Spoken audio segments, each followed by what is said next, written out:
Fondazione Radio Magica Onlus presenta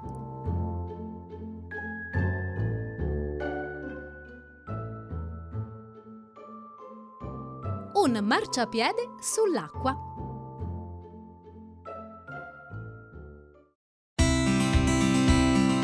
Il molo audace è come un marciapiede, ma largo, che cammina sul mare. È senza ringhiere o muretti, come tutti i moli del mondo. E c'è da chiedersi perché.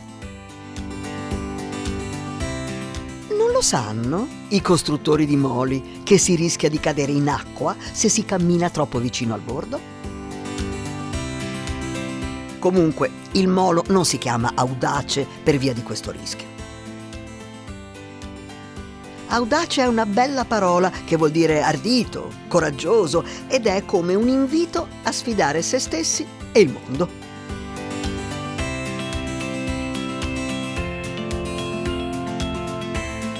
Audace era anche il nome della prima nave italiana che è attraccata lì il 3 novembre del 1918, alla fine della Prima Guerra Mondiale.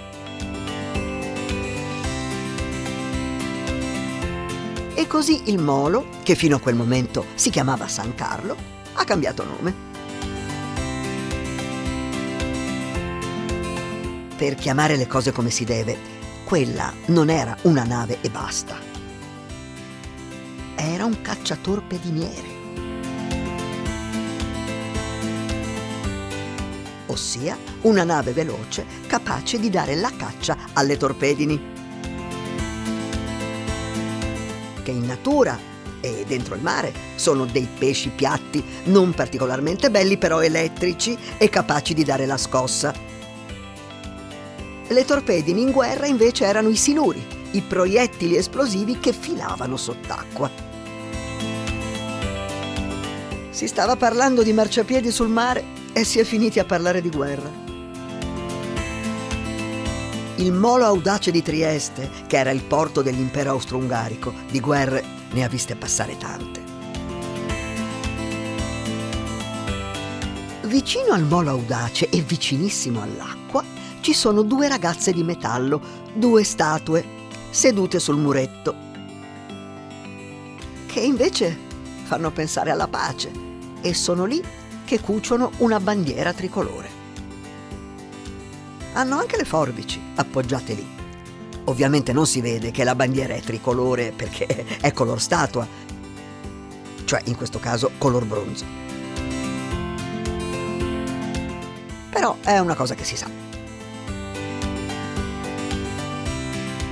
E c'è anche un bersagliere che sale la scala dall'acqua sventolando un'altra bandiera. Anche quella tricolore, anche quella di bronzo. Le ragazze e il bersagliere sono lì da un po', ma sono sempre giovani, come succede alle statue. Anche tra le persone che si vedono sedute sul molo audace, molto vicino all'acqua, ci sono molti giovani. Sono ragazzi e ragazze che si ritrovano lì e poi, non essendoci nessuna panchina, gli tocca sedersi per terra,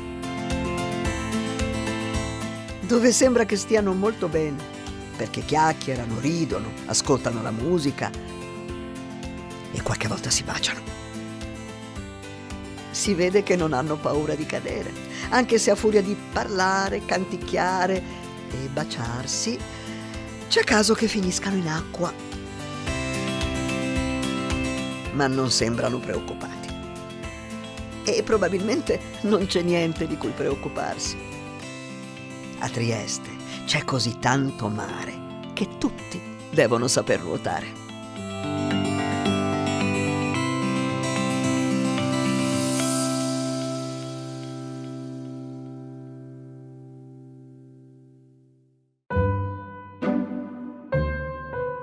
Fondazione Radio Magica Onlus ha presentato Un marciapiede sull'acqua. Antico molo realizzato tra il 1743 e il 1751. Trieste.